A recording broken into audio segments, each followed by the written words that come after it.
ఢిల్లీ వెళ్లనున్నారు జనసేన అధినేత పవన్ కళ్యాణ్. అమిత్ షా, జేపీ నడ్డాతో సమావేశం కానున్నారు. సీట్ల సర్దుబాటు, ఏపీలో రాజకీయ పరిస్థితిపై చర్చించనున్నారు. ఎన్డీఏ కూటమిలో టీడీపీని చేర్చేలా ఏడాదిన్నరగా ప్రయత్నిస్తున్నారు పవన్. నిన్న ఢిల్లీ వెళ్లిన చంద్రబాబు బీజేపీ పెద్దలను కలిశారు, పొత్తులపై చర్చించారు.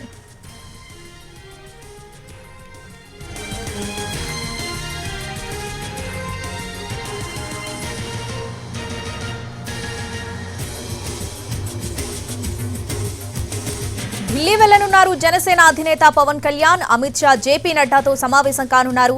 సీట్ల సర్దుబాటు, ఏపీలో రాజకీయ పరిస్థితిపై చర్చించనున్నారు. ఎన్డీఏ కూటమిలో టీడీపీని చేర్చేలా ఏడాదిన్నరగా ప్రయత్నిస్తున్నారు పవన్. నిన్న ఢిల్లీ వెళ్లిన చంద్రబాబు బీజేపీ పెద్దలను కలిసి పొత్తులపై చర్చించారు. పూర్తి అప్డేట్స్ మా ప్రతినిధి పీఎంఆర్ చంద్రశేఖర్ ఫోన్ ద్వారా అందిస్తారు. చంద్రశేఖర్, చంద్రబాబు నాయుడు ఢిల్లీ నుంచి బయలుదేరారు, హైదరాబాద్కి రాస్తారు.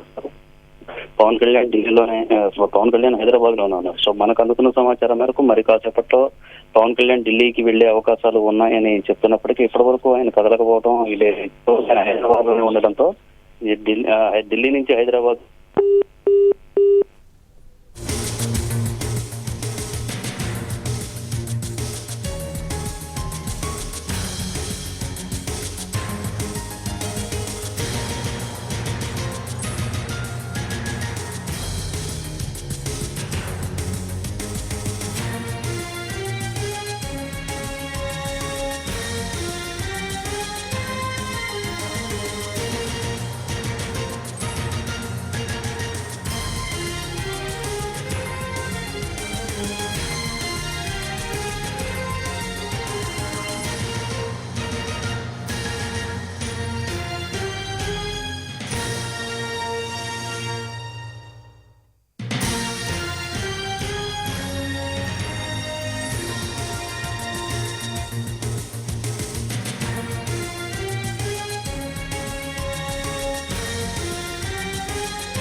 ఇక నిన్న ఢిల్లీ వెళ్లిన చంద్రబాబు బీజేపీ పెద్దలతో సమావేశమవ్వడం ఆసక్తికరంగా మారింది. రాత్రి 11:25 కేంద్ర హోంమంత్రి అమిత్ షా నివాసంలో సమావేశమయ్యారు. అమిత్ షా, జేపీ నడ్డాతో కీలక చర్చలు జరిపారు. దాదాపు 45 నిమిషాల పాటు మంతనాలు జరిగాయి. సమావేశం జరుగుతుండగానే 10 నిమిషాల ముందే జేపీ నడ్డా బయటకొచ్చేశారు. అయితే ఢిల్లీ పెద్దలతో చంద్రబాబు ఏం చర్చించారన్నది అటు బీజేపీ నుంచి, ఇటు టీడీపీ నుంచి క్లారిటీ రాలేదు. ప్రధానంగా పొత్తుల వ్యవహారంపైనే సమాలోచనలు చేసినట్లు తెలుస్తోంది. అమిత్ షా ఆహ్వానం మేరకే చంద్రబాబు ఢిల్లీ వెళ్లారని అన్నారు టీడీపీ నేత అచ్చెన్నాయుడు. అమిత్ షా, చంద్రబాబు చర్చలపై పార్టీలో అంతా కలిసి చర్చిస్తామన్నారు. ఆ తర్వాత నిర్ణయం తీసుకుంటారని చెప్పారు అచ్చెన్నాయుడు. బీజేపీ ఆహ్వానం మేరకు ఢిల్లీ వెళ్లారు.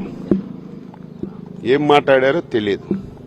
అక్కడ మాట్లాడిన విషయాలు రేపు, ఎల్లుండి ఎప్పుడైనా పార్టీ పెద్దలందరితో మాట్లాడి ఏం జరిగిందో తెలియచేస్తారు. అందరం కలిసి ఒక సమిష్టిగా నిర్ణయం తీసుకుంటాం. బీజేపీ ఆహ్వానం మేరకు ఢిల్లీ వెళ్లారు. ఏం మాట్లాడారో తెలియదు. అక్కడ మాట్లాడిన విషయాలు రేపు, ఎల్లుండి ఎప్పుడైనా పార్టీ పెద్దలందరితో మాట్లాడి ఏం జరిగిందో తెలియచేస్తారు. అందరం కలిసి ఒక సమిష్టిగా నిర్ణయం